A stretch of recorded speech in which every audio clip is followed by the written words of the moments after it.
So hi everyone, it's Susan Jordan right back here. And in this lesson, I want to be talking about volume indicator, and we are all still on our series on creating your own trading strategy. So we already checked on the baseline, we checked on the primary indicator and secondary indicator. So in this video, we are going to be looking at the volume indicator.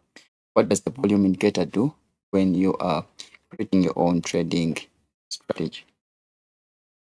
So the volume indicator, its major purpose is to check if there is enough trading volume.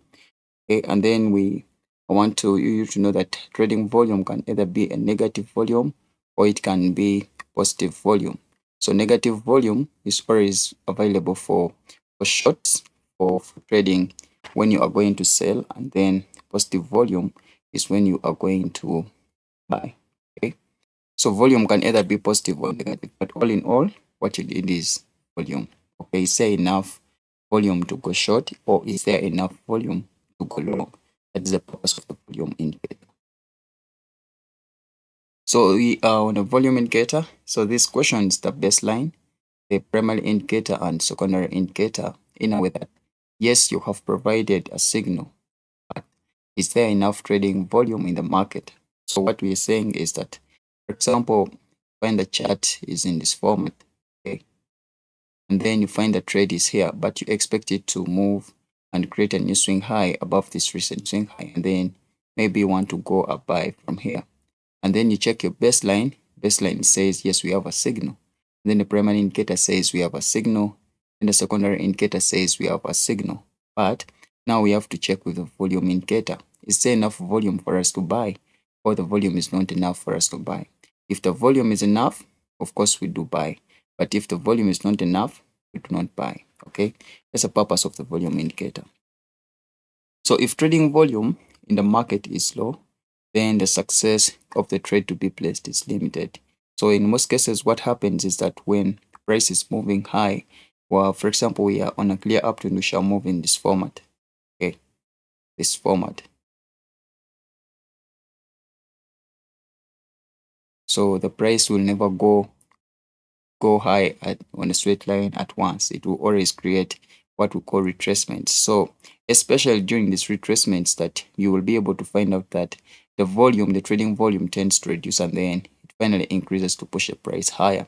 So every time you see the price is pushing higher and higher within a clear uptrend, it means that there is enough trading volume to push the price higher. It is volume that pushes the price to go high or to go low. So if you're on a clear downtrend, you realize that there is time of consolidations where the market tries to reverse but fails. So these market reflexes, which normally form such chart patterns like descending triangles, like falling flags, like that. Those are the ones whereby you see that the volume is reduced. So until enough volume is accumulated, you can be able to make a trade. Okay. So volume can be positive or it can be negative. And then you said volume which is positive is normally for bullish, and then volume which is negative is for bearish. So it doesn't matter so much that, but let us just jump onto a live chart and be able to look at this volume indicator. So as you can see on this chart right now, we are having Aussie New Zealand. As you can see right up there, it is Aussie New Zealand, or from right down here, this is Aussie New Zealand, and it is on a daily time frame. So every candle you see on the chart takes one full candle to be formed. And then you can also see these lines, the green and red lines. Those are acting as our baseline. Those are moving averages, and we said we can use moving average crosses as our baseline.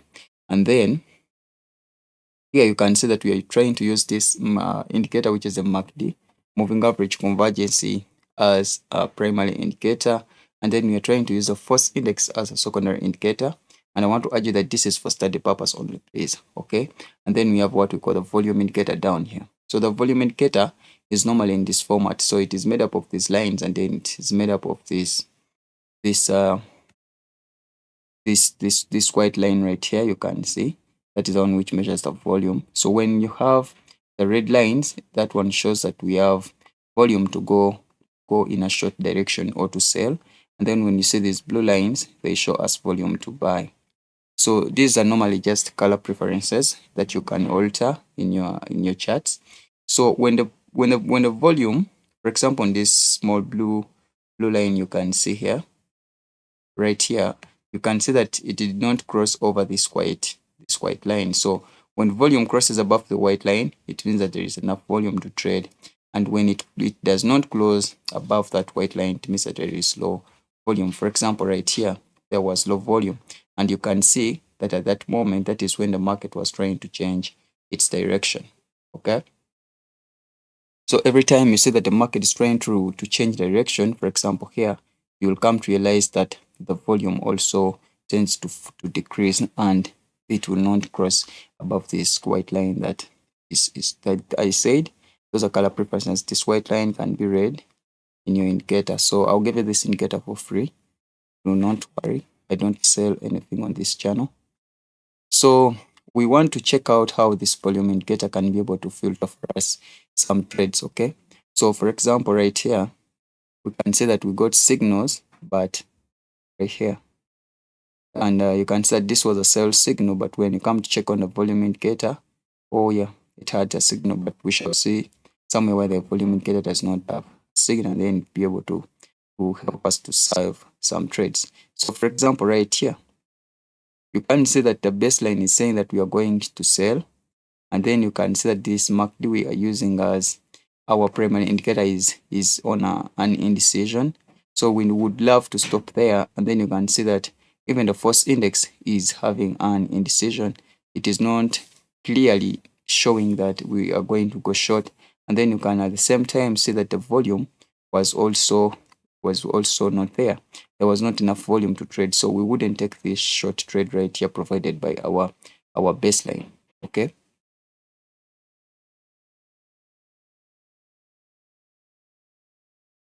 So that's how the volume indicator normally works. So you can see that right here we have a trade here.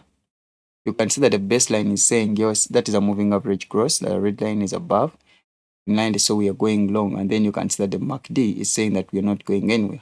So we normally wait for this MACD or the primary indicator to show us that yes, we got a signal. And then primary indicator confirmed on that candle. You can see this is a candle that where my cursor is checking. So you can start on that candle. We had a baseline cross. So we have a signal from the baseline. That is rule number 1.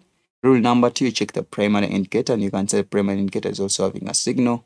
Then rule number 3, you can see that we check on the secondary indicator to question the primary, and the secondary indicator is also agreeing with the primary indicator. Then you have to check on the volume. If the volume indicator is also agreeing that there is enough volume for us to buy, then we go and buy. So you can see that right here we had clear volume from the volume indicator, and then you buy and then you catch the wave out.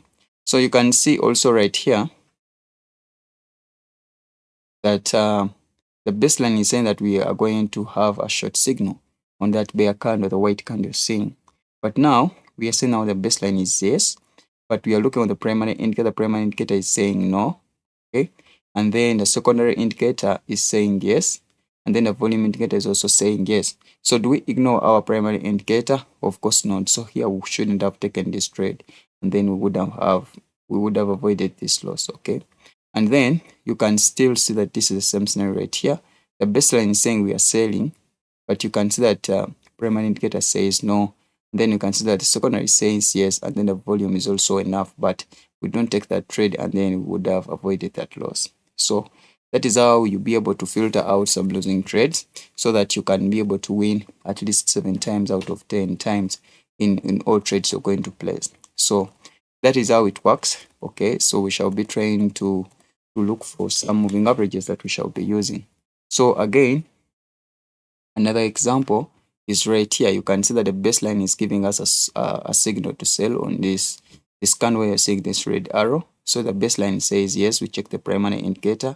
You can see that the primary indicator is saying no.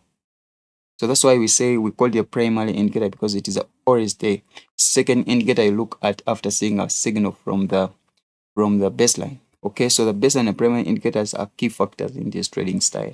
So you can see that the secondary indicator is accruing, okay, and then you can see that on that exact candle we didn't have enough volume. This is the signal for that candle. We didn't have enough volume, and then the volume says no. So do we take that trade? of course we don't take that trade. You have to move on to another chart, and then or you wait to get a signal. Okay, if the volume is not enough, right, still, for example, here you can see the volume wasn't enough, but on the following candle you got enough volume. Okay, so what you do is that now you wait for the primary indicator to show that you are going to short. So you can see that right here the primary indicator says yes. Okay, you can see that right on this candle here, the primary indicator, it says that we are going to go short. Okay, and then the secondary says yes, and then you can see that even the volume indicator says yes, and then the baseline says yes. So that is when you can be able to take that trade, you go short, and then you put your stop loss 1.5 of the 8 year, and then you wait to catch the wave down. Okay, so as simple as that. That is how you add you add your volume. So different indicators can work as volume indicators. Okay, it is not that this one is but we have seen that this one is one of the best. So you can be able to ask for it in case you need it. Simply send a comment and you'll be able to get it. Okay, so you can see the tray here. The baseline says that we are going high, but the primary indicator says no. So you just stop there. You do not check anything else. Even the secondary indicator said no, but the volume was saying yes. So here you don't take that trade. You have to make sure that everything agrees. So that is what we call confluence in trading. So you combine different factors, and when they are all aligned in the direction of your trade, you can be able to take that trade. So thank you so much for watching this video. I hope it has made so it has added something on you, and please do hit the like button. Do not forget. And then if you've not yet subscribed to the channel, please do subscribe. My name is Jordan, and I'll be so glad to serve you because you are available to me. Okay, so thank you so much. I'll see you in the next video. May the market be with you. Bye bye.